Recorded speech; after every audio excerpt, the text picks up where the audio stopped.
Unplugged In, world leaders from 193 nations in New York for the United Nations General Assembly. At the top of the docket, climate change. But tensions in the Middle East are taking center stage. The United States says Iran is responsible for an attack on oil facilities in Saudi Arabia. Iran denies it and has threatened an all-out war if the U.S. retaliates. And climate change. Can and will world leaders come to a consensus on global warming? Unplugged In at UNGA 2019. Hello and welcome to Plugged In. I'm Greta Van Susteren. At the United Nations General Assembly, President Donald Trump said, since being elected, he has spent more than $2.5 trillion on the military. He's also said the United States is the world's most powerful nation in the world. And while the U.S. does not seek conflict with any country, he will defend U.S. interests around the world. Specifically, President Trump called out Iran as one of the greatest threats facing peace-loving nations. And although this year's focus at the UN General Assembly is climate change, President Trump never mentioned climate change. Instead, he used the UN podium to tout nationalistic policies, and he took direct aim at the concept of globalism.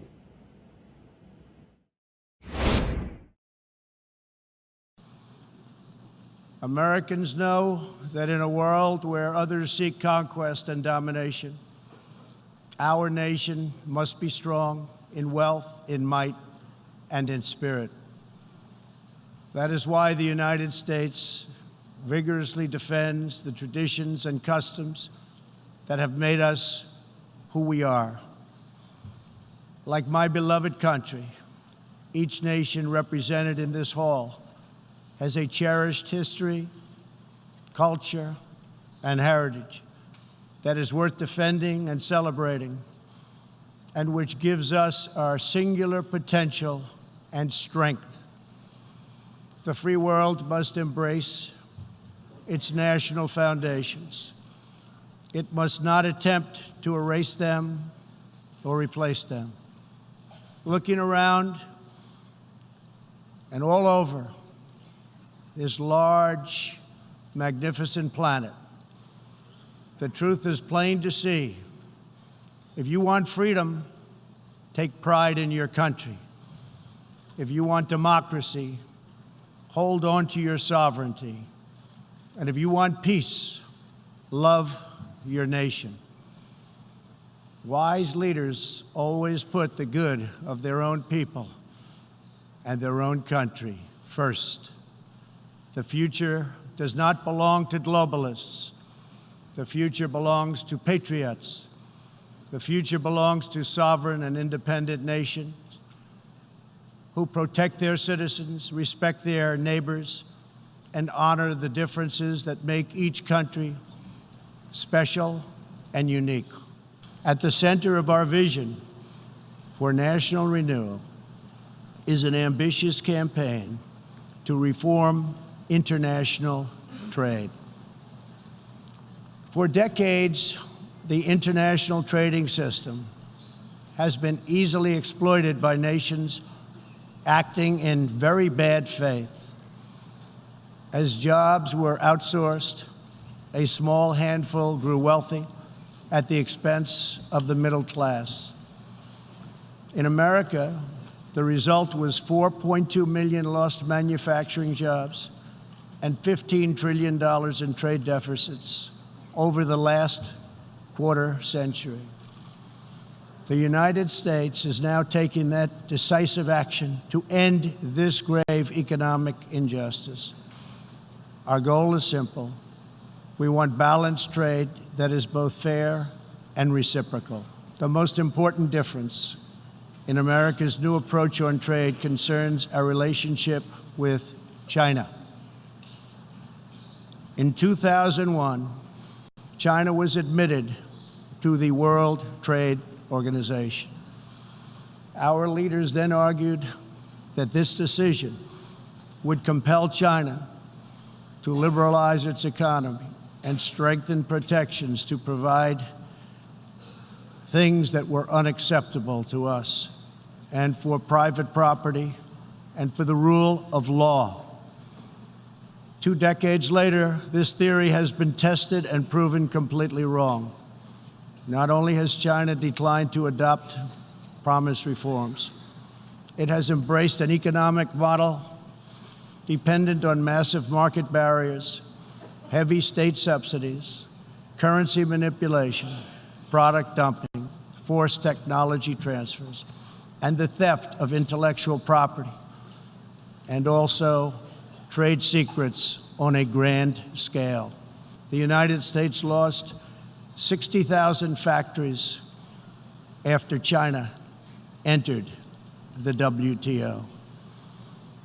This is happening to other countries all over the globe. The World Trade Organization needs drastic change. The second largest economy in the world should not be permitted to declare itself a developing country in order to game the system at others' expense. For years, these abuses were tolerated, ignored, or even encouraged. Globalism exerted a religious pull over past leaders, causing them to ignore their own national interests. But as far as America is concerned, those days are over. To confront these unfair practices, I placed massive tariffs on more than $500 billion worth of Chinese-made goods. Already, as a result of these tariffs, supply chains are relocating back to America and to other nations, and billions of dollars are being paid to our Treasury. The rejection of globalism by President Donald Trump is a stance he's not deviated from since he became president of the United States. Joining us to discuss the Trump administration's message to the world is VOA White House correspondent Steve Herman. Steve, we saw the public discussion, the speeches from the podium, but behind the scenes, a lot's going on. And one of the things is President Trump met with the Prime Minister Boris Johnson of the UK. What can you tell me about that meeting? Well, I was in the room for that, Greta, and I asked a question to President Trump what he thought when he heard the news that the Supreme Court in Britain had essentially declared that Boris Johnson had committed an unlawful act by proroguing the Parliament. And the president replied, well, that's just another day at the office for Boris. And the prime minister quickly chimed in that the next day would not be just another day at the office for him, that he would be really under an inquisition by Parliament reconvening because of what he did. And of course, that really casts in doubt what those two leaders had been intending to do after the exit of the United Kingdom from the European Union, which was to quickly conclude a one-on-one trade deal, the type of deals that President Trump likes so much, these bilateral, not these multilateral deals. And at this point, there's some doubt whether Boris Johnson would still be in office by the time of the exit of the UK from the EU. Well, if the reports are correct, President Macron of France met with President Rouhani, Iran, on Monday. Then on Tuesday, President Macron met with President Trump, and then later met again with President Rouhani. Is he the go-between to try to resolve some of the differences between Iran and the United States? There appear to be a number of go-betweens, and President Trump acknowledged as much on Tuesday when we asked him about that, him confirming that not only the French, but the Pakistanis and the Germans and possibly others also involved, but the president saying we don't need a mediator. The Iranians know how to get a hold of us, and there's some speculation as to what may have been going on behind the scenes this week here in New York at the United Nations, whether there have been some high-level contacts between the Americans and the Iranians. But the White House keeping very mum, not even wanting to confirm to us that Macron and Merkel both met separately with President Trump to discuss Iran. Steve, you also cover, well, you do cover the White House, and you're up in New York here covering the UNGA because the president is here. But during the course of the day and after President Trump spoke, it began to be news that the Democratic Party, the opposition party to President Trump, might make an announcement that they would seek a formal impeachment of President Trump. Now that happened later in the day at 5 o'clock. But how much did that consume the White House aides and the discussion, if at all, yesterday? It took over the day. What happened was we were at a hotel with the president, and we were supposed to go in one meeting, multilateral meeting about the Middle East. And then right outside the door, we were told we're not going into that meeting. We were loaded back in the vans, and the motorcade whizzed back for the 2 or 3 minute ride to Trump Tower. And President Trump went up to his residence in Trump Tower, turned on the TV, and watched that announcement by Speaker Pelosi, and then immediately, of course, started tweeting about it. And we can definitely say that Tuesday was a watershed day for this presidency, whether it's a formal impeachment a process, but just the word impeachment in this what is being called an inquiry crosses the Rubicon now for this presidency. Steve, the tape we just played of the president in his speech at the UN, it was trade, trade, trade, trade, and it was a message in particular to China. Do you have any way to, to measure whether or not it has an impact on China whatsoever? Because we do have these tariffs here in the United States on so many goods. No, not really. The Chinese have heard for weeks, months, where the president is at on this. There are talks that have been going on and off and on again. The president really does need a deal before the election next year. The speculation is that although President Xi in Beijing is under some pressure as well, he can wait it out much longer. He's effectively president for life. So he's not facing re-election next year. President Trump is. There appears that there could be more short midterm damage to the U.S. economy, especially to American farmers, than repercussions that would happen for Chinese consumers and producers. President Trump talked about globalism. Do you have any sort of way to measure how much that resonated, and was that a departure from any of his earlier messages? Not at all, Greta. We've heard this message from day one, from when he was on the campaign running for president 2016, as a matter of fact. That message plays very well for his domestic constituency, for him to come here to the United Nations and essentially spit in the face of what the UN stands for. That plays very well with those who support President Trump, who not only are suspicious about the UN, but have quite a disdain for the world body. And there are all sorts of conspiracy theories that have persisted for many years in the American heartland about the UN. So for Trump to do this, it's playing very well to his base. Steve, thank you. VOA White House correspondent Steve Herman, who is traveling with the president. U.S. domestic issues were not the only topics on President Trump's agenda. He left the door open to embrace friendship. But Mr. Trump took aim at Iran, saying the world has a duty to act on what he called Iran's menacing behavior. Speaking to world leaders at the UN Climate Summit was a 16-year-old Swedish activist, Greta Thunberg. She has inspired hundreds of thousands of school children to walk out of their classrooms to demand action on climate change. She delivered a powerful and emotional speech chastising world leaders for their inaction on climate change. How dare you pretend that this can be solved with just business as usual and some technical solutions? With today's emissions levels, that remaining CO2 budget will be entirely gone within less than 8.5 years. There will not be any solutions or plans presented in line with these figures here today, because these numbers are too uncomfortable and you are still not mature enough to tell it like it is. You are failing us, but the young people are starting to understand your betrayal. The eyes of all future generations are upon you. And if you choose to fail us, I say we will never forgive you.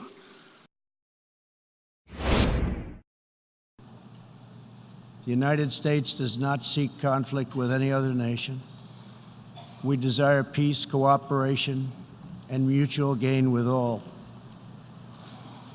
But I will never fail to defend America's interests. One of the greatest security threats facing peace-loving nations today is the repressive regime in Iran. The regime's record of death and destruction is well known to us all. Not only is Iran the world's #1 state sponsor of terrorism, but Iran's leaders are fueling the tragic wars in both Syria and Yemen. At the same time, the regime is squandering the nation's wealth and future in a fanatical quest for nuclear weapons and the means to deliver them. We must never allow this to happen.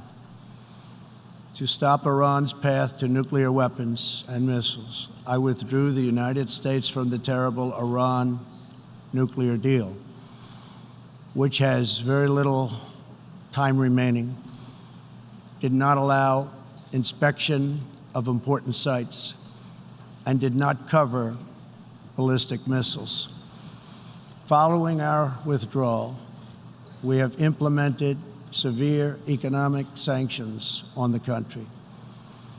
Hoping to free itself from sanctions, the regime has escalated its violent and unprovoked aggression. In response to Iran's recent attack on Saudi Arabian oil facilities, we just imposed the highest level of sanctions on Iran's central bank and sovereign wealth fund. All nations have a duty to act. No responsible government should subsidize Iran's bloodlust. As long as Iran's menacing behavior continues, sanctions will not be lifted. They will be tightened. Iran's leaders will have turned a proud nation into just another cautionary tale of what happens when a ruling class abandons its people and embarks on a crusade for personal power and riches. For 40 years, the world has listened to Iran's rulers as they lash out at everyone else for the problems they alone have created. They conduct ritual chants of death to America and traffic in monstrous anti-Semitism. Last year, the country's supreme leader stated Israel is a malignant, cancerous tumor that has to be removed and eradicated. It is possible, and it will happen. America will never tolerate such anti-Semitic hate. Fanatics have long used hatred of Israel to distract from their own failures. Thankfully, there is a growing recognition in the wider Middle East that the countries of the region share common interests in battling extremism and unleashing economic opportunity. That is why it is so important to have full, normalized relations between Israel and its neighbors. Only a relationship built on common interests, mutual respect, and religious tolerance can forge a better future. When a U.S. president speaks at the UN, world leaders listen as to how that speech could impact their respective countries and the world overall. Joining us with a reaction from some of the world leaders at this year's UNGA is VOA United Nations correspondent Margaret Bashir. Nice to see you, Margaret. And tell me, President Trump spoke about Iran and about the fact that the United States, he pulled the United States out of the deal, but there's still some nations that are in this deal, this nuclear deal with Iran. What's sort of the talk among like France, Germany, England about this? Right. So everyone's still in the deal except for the United States.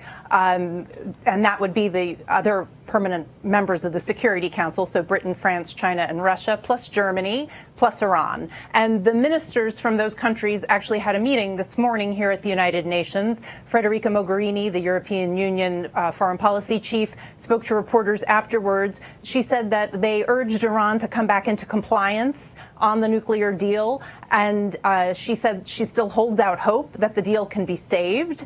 And you know, they're doing what they can. She said that it's in the security interests of the whole world that the deal continues, and it's in Iran's economic interests, because, as you know, President Trump reinstated U.S. sanctions against Iran, and they're very tight sanctions, and he's intensified them in stages, and it's really choking Iran financially. So they do need to come back into compliance if they want to have some financial relief. We have a minute left. President Trump also addressed the issue of religious freedom. In fact, he spoke about it on Monday at the UN. What was the impact of that?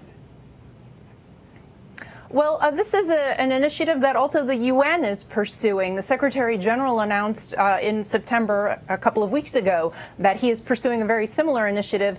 He's been calling for hate speech around the world to be tapped out. So these sort of go hand in hand together, these initiatives to protect people of all religious faiths and in their houses of worship. And the United States pledged $25 million towards this initiative that President Trump announced on Monday here at the UN. And you know, and the other sort of, as we also look at, you have any sort of thought about this impeachment inquiry that the United States, that the Democrats may pursue? At least it looks like they're going to pursue it. Did that have any impact on any of the other nations as they were attending this? I haven't heard any reaction from that. I think more the reaction is other countries are just happy they're not Ukraine. Nobody wants to be caught in the middle of this domestic scandal that's rocking the United States. No country that depends on the United States for humanitarian or military aid wants to be caught in the middle of this. And I think other countries, from what I hear, they feel for Ukraine because it's a very difficult position to be in because they depend on the United States to protect them from Russia. Margaret, thank you. Margaret Bashir, our VOA Thanks, UN Greta. correspondent. President Trump's characterization of Iran's bloodlust dovetails neatly a statement from U.S. Secretary of State Mike Pompeo regarding the attacks on 2 oil facilities in Saudi Arabia. Iran has denied responsibility, but the United States and other nations believe Iran was behind the drone attacks that cut Saudi oil production in half. Plugged In's Mil Arcega has more. The September 14th drone attacks against 2 Saudi Aramco oil facilities damaged the world's biggest crude processing plant, triggering a large spike in crude oil prices. Yemen's Iranian-backed Houthi rebels have claimed responsibility. Saudi investigators say the weapons used in the attack appear to be Iranian-made. The attacks cut Saudi Arabia's daily oil production by nearly half. U.S. intelligence agencies have determined the attacks were likely launched from Iran. U.S. Secretary of State Mike Pompeo placed the blame squarely on Iran, calling it an act of war. U.S. President Donald Trump backed Saudi Arabia's position, tweeting the United States is ready to respond if needed. U.S. allies, including Great Britain, have condemned the attack, but some European countries have yet to attribute responsibility. Meantime, the U.S. approved the deployment of additional military forces to Saudi Arabia. U.S. Defense Secretary Mark Esper says they are defensive in nature, focusing primarily on air and missile defense. The United States has also accelerated shipment of military hardware to Saudi Arabia and the United Arab Emirates, setting the stage for what some analysts say is a significant escalation of violence in the region. Mil Arcega, VOA News, Washington. The back and forth between the United States and Iran is anything but new. Our next guest tells us that is all the more reason to tread with caution. Larry Brennan teaches law at Fordham University. He's a former Navy officer and was a lawyer at the U.S. Department of Justice. He remains involved in the drafting and implementation of the military rules of engagement. Nice to see you. Good morning. Thank you, Greta. How dangerous a situation are the United States and Iran in? Is this saber-rattling or is this more? It's saber-rattling plus it's been 130 consecutive days of conflict at the end of 40 years of tension between the United States and Iran. We've had physical and military conflict in the past over that time, and it has a potential of getting out of control if some small accident happens or someone continues to take aggressive action. Iran has been the provocateur on a number of occasions and has caused hundreds of billions of dollars worth of physical damage to ships and the refinery, plus loss of use. Well, you see that complicating all of this is that Iran and Saudi Arabia was obviously the oil fields, the oil installations were attacked a couple weeks ago there, but they're also fighting this proxy war in Yemen. It's Iran and Saudi Arabia are fighting in Yemen, and the poor Yemenis are in the midst of a civil war. Yeah, the entire Middle East region is in turmoil, and Iran has announced that it has a plan to reunite all the Arab sects and build an access to the Mediterranean by train, by pipeline, and otherwise. So the concept of being limited to the Persian Gulf and to the Straits of Hormuz is something that is no longer in the ideals in Tehran. Prime Minister Netanyahu was not here at the UN this week because of sort of the shifting sands, the uncertainty over in that nation, in Israel, very small nation in the midst of this. What's the impact, or how does Israel fit into this whole complicated picture? Israel is both an important ally, a colleague of the United States, and a problem in putting together a coalition. Certain nations, particularly the Arab nations, are reluctant to be publicly involved with Israel. We went through this issue twice in 1990 in the invasion of Iraq and again in the post-2001 Gulf War. Right. Well, so many nations, including the United States, UK, and Germany, say that Iran was responsible for the attack at Saudi Arabia. Saudi Arabia and the United States have been working together for decades. You've got Saudi Arabia being responsible for the vicious murder of an American journalist in Turkey. How does the United States continue to, what does the United States do about Saudi Arabia? It's a complicated answer because on one level, we've always required friends and allies in the Middle East. And at one time, Iran was our friend and ally until the fall of the Shah. Saudi has assumed that role. When we don't like the behavior of a nation, either for domestic reasons or, in this case, the murder of a journalist, it's a complicated thing that requires more than the State Department or the Department of Defense to act with. We need to work with them, and they need to work with us. What do you predict is going to happen after this attack in Saudi Arabia? Apparently no one was killed, which it seems to almost be a bright line mark for the president, because he has shown restraint previously in shooting down an American drone because there were no Americans killed, or no one's killed. Yeah, I think you're absolutely right. The absence of death in the last 140 days is a miraculous factor. If someone were killed or a group of people were killed or captured, it would leave little choice. The president has a dilemma. If he doesn't act, it's going to be viewed as weakness, and that's going to be a problem for him internationally and in the re-election campaign. And if he reacts and overreacts, he's going to cause a quagmire. There are some people who drag this problem we have now back 40 years to the hostage crisis in the Carter administration. What does President Trump do? He needs to do more than wait for the Iranians to act and respond. If you were advising him, I mean, look, there is no perfect solution. We'll know with 20/20 hindsight, probably long after, maybe even 20 decades from now. But what would you recommend the president do or not do? I'd recommend a number of things. I'd recommend not having a ground war. That would be a disaster for decades. Even if we won, we've not succeeded in making peace afterwards, as we've proven in Iraq. So that would be on the bottom of my list. I think we can take nuclear weapons off the table at this stage, unless someone else uses special weapons, which I think is highly unlikely.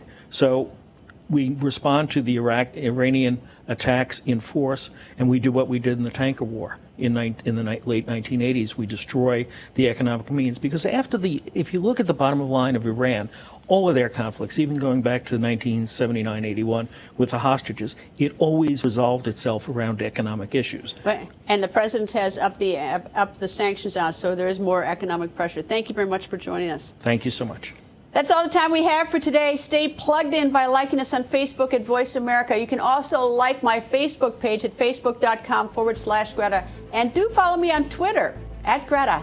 Thank you for being plugged in.